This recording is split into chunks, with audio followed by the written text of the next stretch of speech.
Halo Sobat Manja, kembali lagi di YouTube channel Keluarga Manja. Nah, sesuai janji aku kemarin, di video kali ini aku akan upgrade Baby Safe Food Maker LB012. Jadi aku sudah sempat bikin video unboxingnya, nanti Sobat Manja bisa cek di sebelah ini. Nah, sekarang aku akan review setelah pemakaian kurang lebih 2 bulan. Ini alatnya Baby Safe Food Maker LB012. Kira-kira alat ini bener-bener cocok atau enggak, bener-bener rekomendasi atau enggak, aku nyesel atau enggak beli alat ini. Kalian tonton terus videonya sampai akhir. Tapi sebelum itu aku mau ngucapin terima kasih banyak buat Sobat Manja yang udah subscribe channel ini. Buat Sobat Manja yang belum subscribe, tekan tombol subscribe di bawah ini ya, supaya aku makin semangat bikin videonya.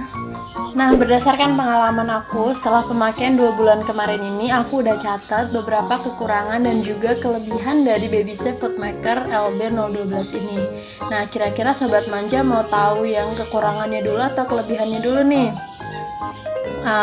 Kayaknya lebih bagusnya kita kita kasih tahu kelebihannya dulu. Jadi ada beberapa kelebihan dari Baby Safe Food Maker LB012 ini. Nah, yang pertama itu praktis dan juga hemat waktu. Jadi dengan menggunakan Baby Safe Food Maker LB012 ini sebenarnya memudahkan aku waktu mempersiapkan MPASI anak aku kemarin, karena kalau misalkan kita menggunakan Baby Safe Food Maker LB012 ini kan ketika waktu mengukus itu kita bisa sambil mengerjakan sesuatu yang lain, entah itu kita sambil nyapu atau bermain sama anak, atau misalkan lagi mencuci atau merendam pakaian, itu bisa banget karena di situ kan kita bisa atur timernya mau berapa lama, mau 20 menit atau 15 menit. Jadi kita bisa sesuaikan dengan kebutuhan atau bahan makanan yang sedang kita masak di situ. Poin yang kedua yaitu multifungsi. Jadi selain untuk mengukus dan juga memblender, Baby Safe Food Maker LB12 ini juga bisa digunakan untuk menghangatkan, mencairkan, karena dia kan sesuai klaimnya itu 6 in 1. Jadi 6 kegunaan dalam satu alat. Jadi bisa digunakan untuk mengukus, memblender, menghangatkan makanan, mencairkan, mensterilisasi, dan juga merebus telur. Tapi dari semua kegunaan ini yang belum pernah aku coba merebus telur sih. Kayaknya aku harus mencoba fungsi ini juga, dia beneran matang atau enggak buat merebus telur. Nah, yang ketiga, material dari Baby Safe Food Maker LB012 ini sudah aman untuk bayi karena dia BPA free. Nah, bagian gelasnya itu kan yang kita gunakan untuk naruh makanan itu udah BPA free, jadi aman untuk makanan bayi. Yang keempat itu pisaunya sangat tajam. Jadi pisau dari Baby Safe Food Maker LB012 ini tajam banget. Jadi kalau misalnya kita cuman blender sekitar 5 detik aja tuh makanan udah kepotong secara sempurna. Tapi kan nanti kita bisa sesuaikan dengan tekstur makanan bayi kita sesuai usia bayi tentunya. Yang kelima, hemat listrik.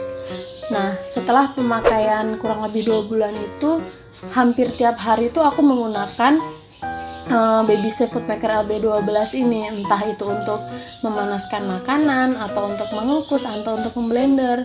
Tapi lebih seringnya sih aku pakai buat memanaskan makanan, karena kalau untuk mengukus dan memblender kan aku nggak tiap hari masak. Jadi kadang aku masak sekalian banyak, terus nanti aku taruh di kulkas, baru kalau mau makan nanti aku panasin lagi untuk anak aku gitu. Nah, untuk memanaskan makanan ini kan aku bisa sehari 2 kali tuh buat manasin makanan.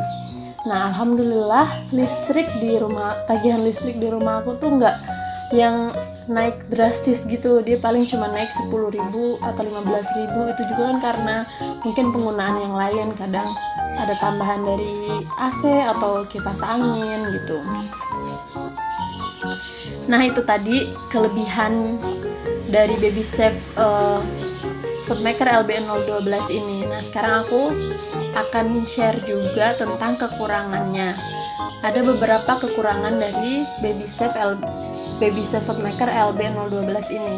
Yang pertama, dia tidak bisa digunakan untuk memasak berbagai macam jenis makanan MPASI. Jadi kan kalau kita lagi masa MPASI anak, kita kan sebisa mungkin variatif menu makanannya. Jadi biar anak tuh mengenali berbagai macam rasa dan juga tekstur.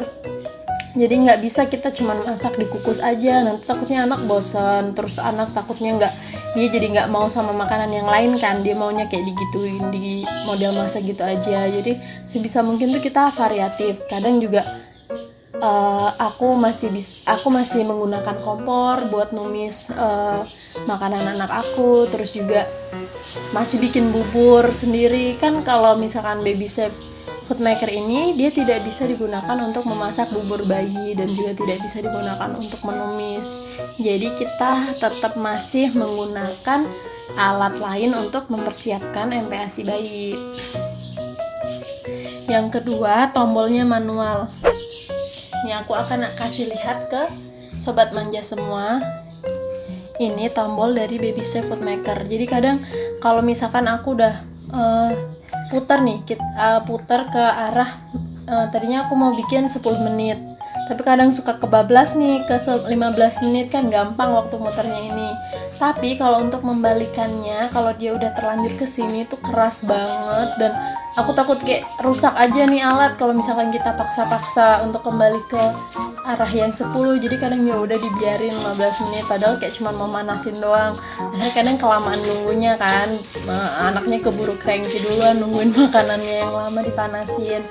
Terus ini juga masih manual untuk tombol blendernya ini. Jadi untuk memblender kita tekan tombol ini ke dalam. Nih, aku kasih lihat nih. Jadi dia kayak ditekan gini loh. Dan kalau misalkan kita lepas, tombol blendernya akan mati. Nah, ini juga bisa jadi kekurangan, bisa jadi juga ini kelebihan karena pisau ininya tajam, makanan itu cepet banget halusnya. Kalau misalkan anak kita mungkin udah usia 7 atau 8 bulan atau 9 bulan kan, itu kita nggak perlu makanan yang halus banget kan seperti anak usia 6 bulan. Jadi mungkin kita bisa sesuaikan teksturnya dengan mudah, tinggal kita pencet sedikit aja itu udah cukup. Karena kalau misalkan kelamaan nanti kan terlalu lembut, akhirnya anak jadi mungkin gak suka karena dia udah gak ada teksturnya gitu. Nah yang terakhir, kekurangan dari Baby Safe Footmaker LBN012 ini adalah alat yang terlalu besar dan juga berat. Jadi untuk beratnya ini Baby Safe Footmaker LBN012 ini sekitar 1600 gram pas aku timbang tadi. Jadi ini untuk mesinnya sendiri itu sekitar 1000 gram. Terus untuk gelas ukurnya ini sekitar 600 gram. Dan ini terlalu besar untuk takaran makanan bayi. Jadi kadang kita kan mau masak cuman sedikit nih. Kadang aku masak kayak cuman sekali makan biar anak tuh makanan yang fresh gitu. Karena kadang kalau diangetin tuh anak aku kurang suka sih sama makanan yang terlalu lama diangetin. Jadi aku paling masak buat porsi maksimal tuh 2 hari paling banyak. Jadi kayak lebih sering masak aja gitu. Karena kalau kita cuma mau bikin sedikit, ini tuh nggak sampai ke pisaunya. Jadi susah juga dialusin kalau di blender sama ininya gitu. Dan ini bakal nggak cocok kalau kita bawa untuk traveling karena ukurannya yang sangat berat dan juga sangat besar. Jadi dia akan makan banyak space tempat. Nah itu tadi dia kekurangan dan juga kelebihan Baby Safe Footmaker LBN012 sesuai pengalaman aku pribadi setelah menggunakan alat ini selama 2 bulan.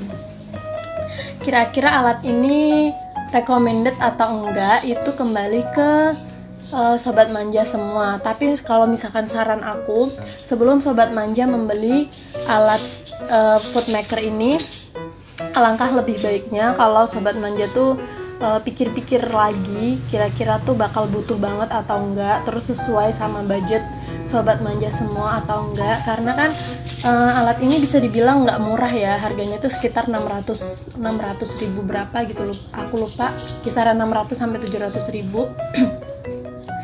Jadi itu menurut aku sih nggak murah. Tapi kalau misalkan kita lihat dari fungsinya itu lumayan banyak fungsi. Nah itu kembali lagi ke sobat manja. Sobat manja beneran butuh sama alat ini atau enggak? Karena untuk mempersiapkan MPASI anak tuh ada banyak banget pilihan alatnya, dari yang manual harga puluhan ribu, 100 ribu, sampai yang jutaan juga ada. Nah itu sesuai dengan budget sobat manja semua. Tapi aku tidak merekomendasikan sobat manja untuk harus mempunyai alat ini. Nah, nanti juga aku akan share alat MPASI apa aja sih yang harus banget kita punya dan nggak harus kita punya. Karena kadang kalau misalnya kita lagi mempersiapkan MPASI anak tuh suka terlalu excited gitu. Kita pengen beli semuanya, kita pengen kasih ini itu segala macem. Padahal itu belum tentu anak kita suka dan anak kita butuh. Nah, nanti aku akan share juga persiapan MPASI anti mubazir. Maaf kalau misalkan sedikit berisik karena di sebelah itu ada anak aku yang lagi main. Dia suka main kerincing-kerincing kayak gitu. Nah, sekian video dari aku, semoga bermanfaat. Kalau misalkan sobat manja ada kritik ataupun saran, bisa share di kolom komen di bawah ini. Jangan lupa di like, share, subscribe, dan nyalakan tombol loncengnya supaya kalian tidak ketinggalan video-video dari aku. Sampai jumpa.